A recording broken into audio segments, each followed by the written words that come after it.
When I first started selling digital products, I was so excited, but at the same time, also kind of clueless. So today, I want to share 10 things I wish I knew before selling digital products. So if you're thinking of starting out, or maybe you've already started, but you seem somewhat stuck, well, this video might just save you from some of the mistakes I made. Now, let's get into it. Now, the first one is your product might flop, and that is totally okay. Now, I'm going to keep it real with you. My first digital product flopped. In fact, I spent so much time perfecting it. I was convinced that it was going to sell like crazy because of the amount of time I thought I had put in it. But no, it didn't. And that is totally normal. Your first digital product might not take off the way you want, but it's all part of the learning process. What matters is using that experience to improve. So don't get discouraged. Just test, learn, tweak, and set again. 2, people don't buy products, they buy solutions. Now, I thought people would buy my product just because it was good. Well, no, people buy products that actually solve their problems. And it took me a while to get that. So before you create anything, you want to ask yourself, what problem does this solve? And when you position your product as the solution to someone's frustration or goal, selling becomes way easier. 3, perfection is a sales killer. Now, I wasted weeks trying to make my product perfect. I was trying the fonts to be perfect, the colors, the design. I was obsessed. But guess what? People don't actually care if your PDF has the perfect shade or the perfect font,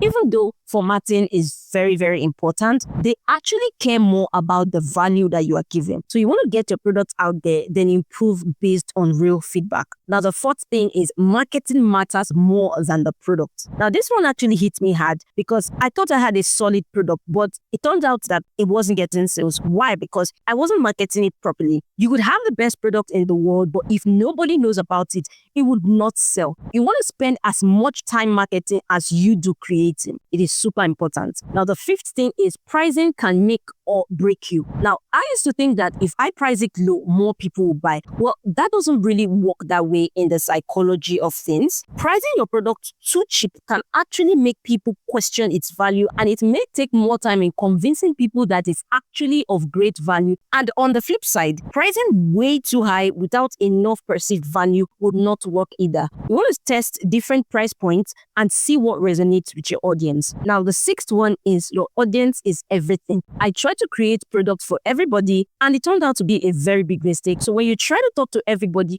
you end up connecting with nobody. So you want to take your time to understand your target audience. What are their struggles? What are their goals? And what are their questions? The more you niche down and get into their heads, the better your product will sell. The seventh thing I wish I knew is that building trust actually takes time. I remember feeling frustrated when my ebook didn't sell much in the beginning, but what I didn't realize is that trust actually takes time, especially when you are selling to a cold audience. People will not just throw their money at you just because you said your product is great. You want to be consistent with your content. You want to show up. You want to give value. And of course, the sales will eventually come as trust builds. Now, the eighth thing I wish I knew was that passive income isn't really automatic. Passive income may make it sound like you just create the product, you drop it, you sit down, you relax. But you need to know that there is a lot of upfront cost to ensure that your products are set up rightly. There's the content creation aspect, there is the marketing, there is the customer support. Everything matters. So do not expect easy money just because you have a digital product to sell. Now, the ninth thing I wish I knew is that customer feedback is actually good. So when I got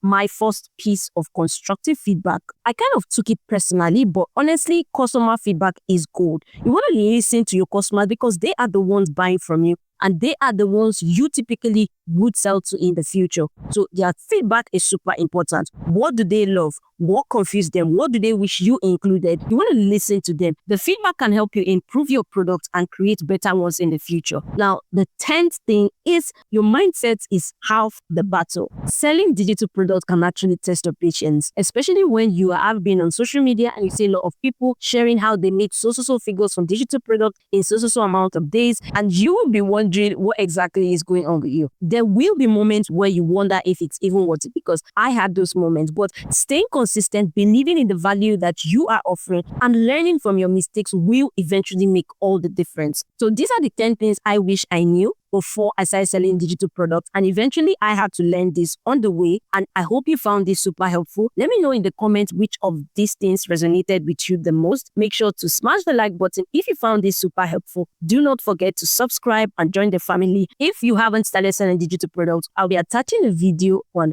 4 digital products that are guaranteed to sell this year. Click the video you can see right now on the screen and check it out.